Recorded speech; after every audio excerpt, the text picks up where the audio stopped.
اعوذ باللہ من الشیطان الرجیم بسم اللہ الرحمن الرحیم۔ اللہ کے فضل و کرم سے آج ہم سورہ بنی اسرائیل کی آیت نمبر 36 پڑھتے ہیں، جس میں اللہ سبحانہ و تعالیٰ فرماتے ہیں کہ وَلَا تَقْفُ مَا لَيْسَ لَكَ بِهِ علم، ولا اور نہ تقفو پیچھے پڑھو یا پیچھے چلو، ما لیسا نہیں ہے جس کا، لکا تمہیں بہی علم جس چیز کا، یعنی اللہ تبارک و تعالیٰ کیا کہتے ہیں کہ جس چیز کی یا جس بات کی تجھے خبر ہی نہ ہو اس کے پیچھے نہ پڑو، جس کا تمہیں علم ہی نہ ہو تو اس کے پیچھے نہ پڑو۔ اب آیت دیکھیں، ابھی آیت کا پہلا حصہ ہے، مطلب اس کا یہ ہے کہ دیکھیں، سب سے پہلے بات یہ ہے کہ جب انسان کو کوئی بات معلوم ہی نہ ہو تو اس کے بارے میں کہنا میرا خیال ہے، ایک تو یہ بات کہ میرا خیال ہے کہ ایسا ہے، پھر دوسری بات یہ ہے کہ پھر وہم کرنا، گمان کرنا اور ایسے ہی پیچھے پڑے رہنا کسی چیز کے کہ ایسے ہو سکتا ہے، تو یہ چیزیں اللہ تبارک و تعالیٰ نے منع فرمائی ہیں۔ ایک تو اس طرح بھی یہ بات ہے، دوسری بات اس طرح بھی ہے کہ دیکھیں انسان کو جب کسی چیز کا اصل علم کوئی نہیں ہے لیکن وہ کہتا ہے کہ میرے آباء و اجداد یہ کرتے رہے، تو اس لیے ہم یہ بات کر رہے ہیں۔ اب نبی کریم صلی اللہ علیہ وآلہ وسلم کو لوگ جو ہے مشرکین جو تھے یا جن کو وہ تعلیم دیتے تھے، وہ کیا دلیل نبی کریم صلی اللہ علیہ وسلم کو پیش کرتے تھے؟ صرف یہی، اس کے علاوہ کوئی سند نہیں تھی۔ نہیں، ہم نے تو اپنے باپ دادوں کو جو ہے وہ انہی بتوں کی پوجا کرتے دیکھا، ہم نے اپنے باپ دادوں سے یہی سنا، ہم تو یہی کریں گے۔ کیوں کریں گے؟ کہ ہم ان کا نام جو ہے وہ رسوا نہیں کریں گے، وہ جو کر گئے ہیں ہم تو وہی کریں گے۔ اب اللہ تبارک و تعالیٰ قرآن پاک میں فرماتے ہیں کہ چاہے تمہارے باپ دادوں کو بھی علم نہ ہو، وہ بھی جاہل ہی ہو اور تم ان کے پیچھے لگے ہوئے ہو، تو جس چیز کا تمہیں علم ہی نہیں ہے اس کی تو تم بات نہ کرو، اور تمہارے باپ دادوں کو بھی ہو سکتا ہے علم ہی نہ ہو۔ بات یہ ہے کہ ایک تو ایک عام چیزوں کے لیے یہ آیت ہمیں ہمارے لیے اتاری ہے کہ آپ کو جس چیز کا پتہ نہ ہو صاف کہہ دیں مجھے نہیں پتا۔ اب کوئی نالج کی بات بھی پوچھے، چاہے وہ آپ کا سبجیکٹ ہی ہے لیکن آپ کو نہیں پتا تو آپ کے مجھے نہیں پتا، سوری، بجائے کہ فضول بحث کرنی کہ نہیں مجھے پتا ہے، میں جانتا ہوں، میں جانتی ہوں، اور اس پر بحث کرنی، اللہ نے کہا ایسی چیزوں کے پیچھے نہ پڑو۔ اب ایک اور طریقے سے بھی اتنی سی بات ہے جی، اتنی سی آیت ہے، اس کو بتا دوں کہ جیسے جو مشرکین تھے وہ نبی پاک صلی اللہ علیہ وسلم سے صرف یہ کہتے تھے کہ الف لام میم، اس کا کیا مطلب ہے؟ اب جس کا اللہ تبارک و تعالیٰ نے علم ہی نہیں دیا تو اس کے پیچھے کیوں پڑنا؟ اللہ نے ہمیں جن چیزوں کا علم دیا ہے ہم ان کو ہی صرف لیں گے، اور جتنا علم دیا ہے، اور ہر انسان کو آپ دیکھیں، خاص طور پہ پیغمبروں کو اللہ تبارک و تعالیٰ نے جو علم دیا، جو حکمت دی، جو معجزے دیے، اب وہ اور کسی کو نہیں دیے، اور ہر انسان کے پاس علم الگ الگ ہے۔ اب جیسے موسیٰ علیہ السلام کا علم اور تھا، اور جن کے پاس گئے تھے خضر علیہ السلام کے پاس ان کا علم اور تھا، تو وہ کہہ رہے تھے کہ میں جو جانتا ہوں اس پر آپ صبر نہیں کر سکیں گے، تو انہوں نے کہا تھا نہیں میں صبر کروں گا۔ یہ سورہ کہف میں، تو بہرحال سورہ کہف جو ہے، ٹھیک ہے، بہرحال بات کیا ہے کہ وَلَا تَقْفُ مَا لَيْسَ لَكَ بِهِ علم، جس چیز کا علم نہیں ہے اس کے پیچھے نہ پڑو، اور جس کا علم ہے، علم کس چیز کا ہے؟ کہ اللہ تبارک و تعالیٰ کے نبی پاک صلی اللہ علیہ وسلم نے بھی ہمیں بتایا کہ دو ہی چیزیں ہیں، قرآن اور حدیث، میری سنتیں، بس اس سے سیکھو علم، کسی تیسری چیز سے نہ سیکھو اور نہ کسی تیسری چیز کی طرف جاؤ، یہ ہے علم سیکھنے کے ذرائع بس۔ پھر اللہ تبارک و تعالیٰ نے اس کے ساتھ ہی بتایا ان السمع والبصر والفؤاد کل اولئک کان عنہ مسئولا۔ علم سیکھنے کے لیے انسان کے جسم کی تین چیزیں کون سی ہیں؟ یہ جو ہے ہماری آنکھیں، ہمارے کان، ہمارا دل، یہ ہمارے دماغ جو ہمارا سوچتا ہے، یہ تین چیزوں کا جو مین ہماری جسم کے حصے ہیں ان کا اللہ تبارک و تعالیٰ نے نام لے لیا کہ دیکھو اب تمہیں جو کان دیے ہیں، تمہیں جو میں نے آنکھیں دی ہیں، تمہیں جو میں نے دل دیا ہے، اس چیز کا جو ہے حساب لازمی ہوگا اس کے بارے میں. یہ کلو اولائکا، یہ ساری چیزیں جو تمہیں دی ہیں نا جسم کی، ان کے بارے میں کانا انہو مسئولا، پوچھا جائے گا، ان کے بارے میں پوچھا جائے گا. تو اس لیے مطلب یہ کہ اللہ نے اس میں تو 3 مین چیزوں کا ذکر کر دیا کہ ہمارا دل جو ہے نا وہ مین کام کرتا ہے. پورے جسم کی جتنے بھی حصے ہیں ان سب کو خون جو ہے وہ پمپ کرتا ہے. یہاں سے خون پمپ ہو کر پورے جسم میں جاتا ہے. کہ دل کا اتنا بڑا کام ہے. اگر اس کا ایک وال بند ہو جائے تو انسان تکلیف میں آ جاتا ہے، اس کو ہارٹ اٹیک ہونے کا ڈر ہوتا ہے. اسی طرح یہ آنکھیں اتنی بڑی نعمت ہے کہ ہم پوری کائنات کو، اس کے رنگوں کو، اس کی چیزوں کو، مختلف جگہوں کو ہم اس سے ہی دیکھتے ہیں. اور ان آنکھوں کے اندر اللہ تبارک و تعالیٰ نے کیا نظام رکھ دیا ہے کہ ہمیں جس طرح جو چیز ہے وہ اس طرح نظر آتی ہے. یہ نہیں ہوتا، آپ دیکھ لیں کچھ کیسز ہوتے ہیں دنیا میں کہ انہیں کچھ رنگ نظر نہیں آتے، ان کے لیے وہ بلائنڈ ہوتے ہیں، ان کو نہیں نظر آتا. کچھ چیزیں ان کو ہیں نظر نہیں آتی، یہ بھی مسئلہ ہو جاتا ہے. لیکن ہمیں عام لوگوں کو دیکھیں کوئی مسئلہ نہیں ہے. بہت بڑی نعمت ہے یہ آنکھیں جو اللہ نے ہمیں دی ہیں. اب ان آنکھوں سے اگر ہم نے یہ قرآن ہی نہ پڑھا جو 23 سال کے عرصے میں نبی پاک صلی اللہ علیہ وسلم پہ اترا، اور وہ آخری نبی صلی اللہ علیہ وسلم تھے ہمارے لیے، اس کے بعد پھر مہر لگ گئی کہ اب کوئی نبی نہیں آئے گا، تو یہ قرآن جو اترا تو اس کو ہی نہ پڑھا ان آنکھوں سے، پھر اس کے بعد ان کانوں سے بھی نہ سنا، تو کیا فائدہ. تو دیکھو اللہ نے کہا یہ جو ساری چیزیں ہیں کلو اولائکا کانا انہو مسئولا، ان کے بارے میں تم سے سوال کیا جائے گا.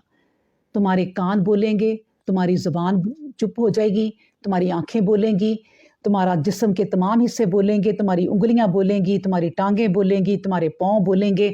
اس وقت تمہاری زبان چپ ہوگی. یہ تمہارے جسم جو ہے نا یہ اس چیز کی گواہی دیں گے، اور ہر چیز کے بارے میں اس سے سوال کیا جائے گا کہ تم نے اس کو کہاں استعمال کیا. جیسے نبی پاک صلی اللہ علیہ وسلم کی حدیث بھی ہے کہ ہر انسان سے سوال ہوگا کہ اس نے زندگی کہاں اپنی پھونک دی، کہاں اپنی زندگی اس نے گزار دی، کہاں اس نے اپنی عمر گزار دی، وقت اس نے کہاں ضائع کیا، صحت تھی تو اس کو کس میں استعمال کیا، دولت تھی تو اس کو کہاں استعمال کیا. یہ تمام چیزوں جو اللہ تبارک و تعالیٰ نے جو نعمتیں دی ہیں ان کے بارے میں پوچھا جائے گا. یہاں تک کہ ہر ایک کے عہدے کے بارے میں بھی پوچھا جائے گا. مطلب ایک جو جس کا بھی جو عہدہ ہے، بہت بڑا عہدہ ہے اور بہت کم عہدہ. اب بہت کم عہدہ کس کا ہوتا ہے؟ ایک کام والی کا. یہاں تک کہ اس سے بھی پوچھا جائے گا تم نے اپنا کام کیسا کیا اپنے مالک کا. یہاں تک کہ بیوی سے پوچھا جائے گا کہ تم نے اپنے میاں کا گھر، اپنے ہسبینڈ کا گھر کیسا سنبھالا، کیسی ذمہ داریاں کی. اب ہم کیا سمجھتے ہیں کہ زندگی کو اتنی آسان ہے کہ بس ایسے ہی چھوڑ دیا جائے گا. ہر چیز کے بارے میں سوال ہوگا. ہم نے جتنی بھی اپنی زندگی گزاری ہے اور جن لوگوں میں گزاری ہے، ان کے ساتھ جو سلوک کی ہے، ان کے ساتھ جو بھی ہمارے معاملات رہے ہیں، سب کے بارے میں سوال ہوگا. اللہ پوچھیں گے. پھر اللہ تبارک و تعالیٰ فرماتے ہیں وَلَا تَمْشِي فِي الْأَرْضِ، نہ تم چلو زمین پر مرحا، اتراتے ہوئے. اب دیکھیں یہ کتنی بڑی ایک نصیحت ہے. آپ نے غور کیا ہوگا کہ ہم پیچھے سے شروع ہوئے ہیں اور کوئی تقریباً 14 یا 15 یہ نصیحتیں ہیں جو اللہ تبارک و تعالیٰ ہمیں کرتے جا رہے ہیں. ٹھیک ہے، اور یہ جو ہے نصیحتیں، یہ جو میں یک کے بعد دیگر کچھ پڑھ رہی ہوں، یہ جو ہے نصیحتیں، یہ تقریباً بنی اسرائیل میں جو کی گئی ہیں، یہ تورات کی کتاب میں ساری چیزیں ہیں. اللہ نے اس میں بھی یہ چیزیں بتائی ہیں، یہی ساری آیات اور لینگویج میں کہ زندگی کیسے گزارنی ہے اور کیا کرنا ہے. ٹھیک ہے، اچھا جی. پھر کیا ہے کہ اللہ اب ہمیں کیا سکھا رہے ہیں؟ اور دیکھیں اس وقت سکھا کون رہے ہیں؟ اللہ سبحانہ و تعالیٰ ہمیں سکھا رہے ہیں. اور ہمارے استاد کون ہیں اس وقت؟ نبی پاک صلی اللہ علیہ وسلم اور اللہ سبحانہ و تعالیٰ خود. اور یہ آیتیں جو اللہ نے یہ اس وقت ہمیں سکھا رہے ہیں، ہمارے استاد خود اللہ ہیں. ٹھیک ہے، اور ان کی آیات ہم پڑھ رہے ہیں کہ وَلَا تَمْشِي فِي الْأَرْضِ مَرْحًا، دیکھو زمین پر اتراتے ہوئے نہ چلو. اچھا اب یہ بھی آیت عام ہے میرے لیے، آپ کے لیے، اور یہ دروازہ بند کر دیں، آپ کے لیے، سب کے لیے یہ آیت ہے. ٹھیک ہے، مطلب کہ عام لوگوں کے لیے ہے. کیا آیت ہے کہ زمین پر اتراتے ہوئے نہ چلے. بھئی آپ لوگ اپنا فون جو ہے نا تھوڑی دیر کے لیے بند کر دیا کریں، 1 گھنٹے کی تو کلاس ہوتی ہے. ٹھیک ہے، اچھا جی. تو اچھا پھر ہم یہ کیا پڑھ رہے ہیں کہ اللہ ہمیں بتا رہے ہیں، اللہ سبحانہ و تعالیٰ فرما رہے ہیں کہ زمین پر اکڑتے ہوئے نہ چلو. کیوں نہ چلو اکڑتے ہوئے. اب دیکھیں کیونکہ آگے کیا ہے, انا کا لن تخرق الارض, کہ نہ تم زمین کو پھاڑ سکتے ہو. کیا زور سے پاؤں مارو چلتے ہوئے تو زمین پھٹ جائے گی؟ نہیں نہ پھٹے گی. تم زمین کو پھاڑ بھی نہیں سکتے.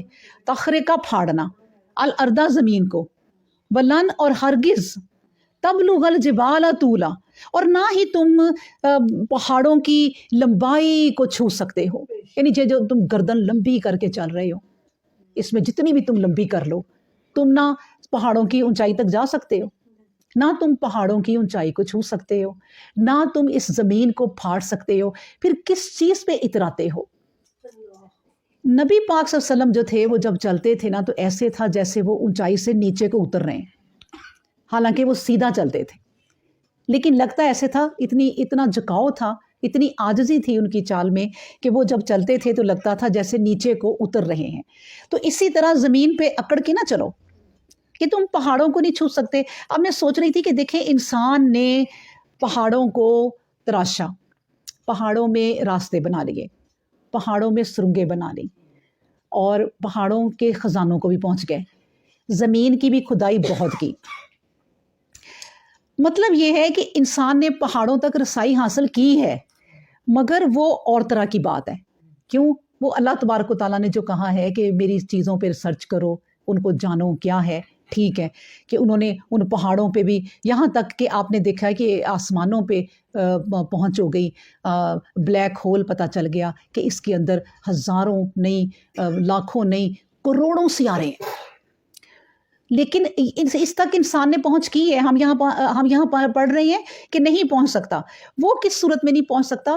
دیکھیں عام انسان, یہ ایک سادہ بات ہو رہی ہے, ایک عام انسان کے لیے جو گھر میں کما کے آتا ہے اور وہ اپنی گاڑی بہت مہنگی سے اترتا ہے اور گھر آتا ہے اکڑتا ہوا اور بڑا اپنے آپ کو کہتا ہوا کہ میں آ گیا ہوں, اور اس کی فیملی حاضر, اس کی بیوی حاضر, اور وہ سب کو ڈانٹ رہا ہے کہ میں کماتا ہوں, میں یہ ہوں, میں وہ ہوں, روب ڈالتا ہے. یہ اللہ تبارک و تعالیٰ نے کہا عام انسان کے لیے کہ تکبر نہ کرو, زمین پر اکڑ کے نہ چلو. اب دیکھیں زمین پر اکڑنے والے, اترانے والے, تکبر کرنے والے بھی زمین کے اندر ہیں, اور جو عاجز تھے, جو اللہ تبارک و تعالیٰ کے فرما بردار تھے, مطیع تھے, وہ بھی زمین کے اندر ہیں. کوئی فرق نہیں ہے.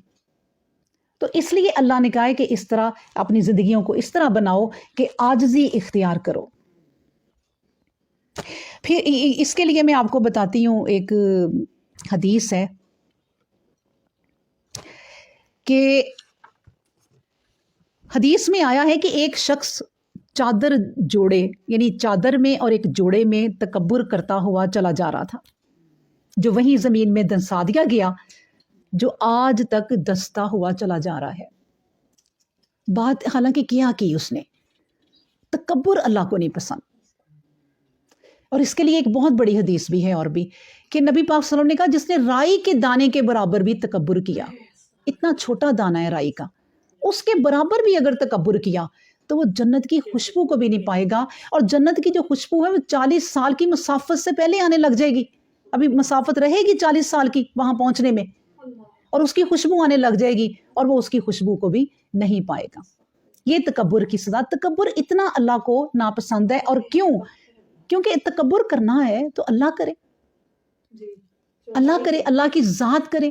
کیونکہ اس نے کیا کیا, زمین و آسمان, پہاڑ, دریا, پوری کائناتیں جن کو ہم جانتے ہیں اور جن کو ہم نہیں جانتے سب بنا ڈالی. اس کو تو تکبر زیب دیتا ہے, ہمیں کیا زیب دیتا ہے؟ ہم تو اس کی بنائی ہوئی چیزوں پہ صرف اتراتے ہیں. کیوں اتراتے ہیں؟ اس کا شکر ادا کریں, صرف اس کا شکر ادا کریں. پھر ایک اور سنیں کہ حدیث میں ہے کہ جھکنے والوں کو اللہ بلند کرتا ہے, وہ اپنے تئیں حقیر سمجھتا ہے, اور لوگ اسے جلیل القدر سمجھتے ہیں. یعنی جو اپنے آپ کو حقیر سمجھتا ہے تو لوگ اسے پھر جلیل القدر سمجھتے ہیں, زیادہ اسے بلند رتبہ دیتے ہیں کہ وہ, کیونکہ خود وہ عاجز ہے. اس کے بعد فرمایا اور تکبر کرنے والا اپنے تئیں بڑا آدمی سمجھتا ہے اور لوگوں کی نگاہوں میں وہ ذلیل و خوار ہو جاتا ہے. اللہ اکبر. یہاں تک کہ وہ اسے, یعنی یہاں تک کہ جو لوگ ہیں اسے کتوں اور سوروں سے بھی زیادہ حقیر جانتے ہیں, اس کی ذرا عزت نہیں کرتے, کیونکہ جو تکبر کرتا ہے. تو بس اس طرح اللہ تبارک و تعالیٰ نے یہ جو ہمیں ان آیتوں میں 2-3 باتیں سکھائی ہیں، اس کے بارے میں پھر فرمایا کہ کلو ذالک کانا سیئہ عند ربک مکروہا۔ دیکھو یہ کل چیزیں جو بتائی جا رہی ہیں تمہیں کہ تکبر نہ کرو، یہ کہ اطراء کرنا چلو، یہ کہ جس چیز کا تمہیں علم نہیں ہے اس کے پیچھے نہ پڑو، اور اس سے پیچھے ہم نے کیا پڑھا تھا؟ ماں باپ کی فرما برداری کرو، ٹھیک ہے، کسی کے ساتھ حق تلفی نہ کرو، اور بھی ہم نے چیزیں پڑھی تھی، وعدہ خلافی نہ کرو، جس سے وعدہ کیا اس کو پورا کرو، اور ناپ تول جو ہے وہ پورا تولو۔ اس سے پہلے ہم نے پھر کیا پڑھا تھا کہ اپنے ہاتھوں کو اتنا نہ پھیلاؤ کہ سارا کچھ ہی گوا دو، پھر اس کے بعد اتنا بھی اپنے ہاتھوں کو نہ سمیٹو کہ کچھ بھی نہ کسی کو دو۔ اس کے بعد ہم نے پھر اور بھی پڑھا تھا کہ اللہ تبارک و تعالیٰ نے کہا تھا کہ کسی جان کو قتل نہ کرو، کسی ایسی جان کو، یعنی کہ جس کا حق نہیں ہے تمہیں قتل کرنا، اس کو قتل نہ کرو، کیونکہ اس کی اجازت نہیں دی، اللہ تعالیٰ نے حرام کر دیا ہے۔ ہاں، جس کو قتل کرنے کی اجازت ہے، کس کو؟ جس نے قتل کیا ہو۔ پھر اللہ نے کہا تھا کہ وَلَا تَقْرَبُوا الزِّنَا، زنا کے قریب نہ جاؤ۔ یہ ہم چیزیں پڑھتے جا رہے ہیں، اور میں آپ کو بتاؤں کہ یہ جو چیزیں ہیں جو میں نے آپ کے سامنے پچھلے دنوں سے رکھنا شروع کی ہیں، یہ وہ باتیں ہیں جو اللہ تبارک و تعالیٰ نے جو بیان کی ہیں۔ یہ اسلامی منشور تقریباً 14، یہ اسلامی منشور 14 بن سکتے ہیں، یہ جو ہمیں باتیں بتائی ہیں، یہ اسلامی قانون شامل ہو سکتے ہیں، یعنی ان کو اسلامی قانون بناؤ، اس کے مطابق لوگوں کو کہو کہ زندگی بسر کرو، یہ جو ہم پڑھتے آ رہے ہیں، ٹھیک ہے۔ تو یہ پھر اللہ تبارک و تعالیٰ اب ان چیزوں کے اینڈ پہ کر رہا ہے کہ دیکھو کلو ذالک کانا سیئہ، یہ جتنی بھی چیزیں تمہیں بتائی ہیں، ان کی جو برائیاں ہیں نا، عند ربک مکروہا، تمہارے رب کے قریب بڑی مکروہ ہیں یہ چیزیں، جو یہ چیزیں سمجھائی جا رہی ہیں، ان میں سے کوئی چیز ایسی نہ کرنا جس سے منع کیا گیا ہے، ٹھیک ہے۔ اور ہم نے ان کی ڈیٹیل جو ہے وہ ساری پڑھ لی ہے۔ تو بس اللہ تبارک و تعالیٰ سے دعا کیا کریں کہ وہ اللہ جو ہمیں یہ قرآن کی آیتیں اس طرح پڑھنے کی اور ہمیں اپنی تھوڑی بہت سمجھ کے مطابق سمجھنے کی توفیق دیتا ہے، تو اس کا ہم شکر ادا کریں